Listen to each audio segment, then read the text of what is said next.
စားပြီးတိုင်းလိုက်လို့ရှိရင်တော့အများဆုံးသူရှိရမှာ120ရှိကျွန်တော်အဲ့ဒါဆို130ဩ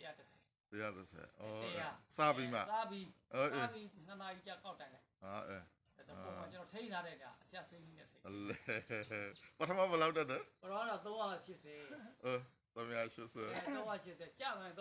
350နဲ့380မှာဖြစ်တာစီဂျိုလား2နာရီဆိုအဲ့အော်တိုမက်တစ်တက်တာဟုတ်ပြီအဲ့တော့ okay ပဲအဲ့စီးလေးစားပြီးတော့မစားခင်90ပဲရှိတယ်မစားခင်90စားပြီးသွားရင်သူက130ဟဲ့လားအများဆုံးက130ဟုတ်ပြီဒါစီးကြိုကြောင့်အနေနဲ့ရမှာစိတ်ညစ်ပြီးတော့နေတဲ့လူတွေကအခုပြောချင်တာလေးပြောပေးသမှာဗျာဒီစေးနီးလေးနဲ့ဆရာရဲ့စေးနီးလေးနဲ့ပေါ့လေဟုတ်ကဲ့ကျွန်တော်တို့လက်ရှိကျွန်တော်ကလည်း3ဆောင်နေတဲ့ကြောင့်အင်မတန်တင်လျော်ပါတယ်လို့ပြောင်းနိုင်ပါတယ်ဟုတ်ကဲ့ပါအများအားထောက်တဲ့သုံးဆွဲပါတိုက်တွန်းပါတယ်ဟုတ်ကဲ့ပါကျွန်တော်တို့ကစီးရုံဝေဒနာရှင်းနေဟုတ်ကဲ့အားလုံးအဆင်ပြေစေရမယ်လက်တွေလည်းစားကြည့်ပါကျွန်တော်လည်းလက်တွေစားနေဟုတ်ကဲ့ပါဟုတ်ပြီโอเคဟိုပါကူဖုန်းနံပါတ်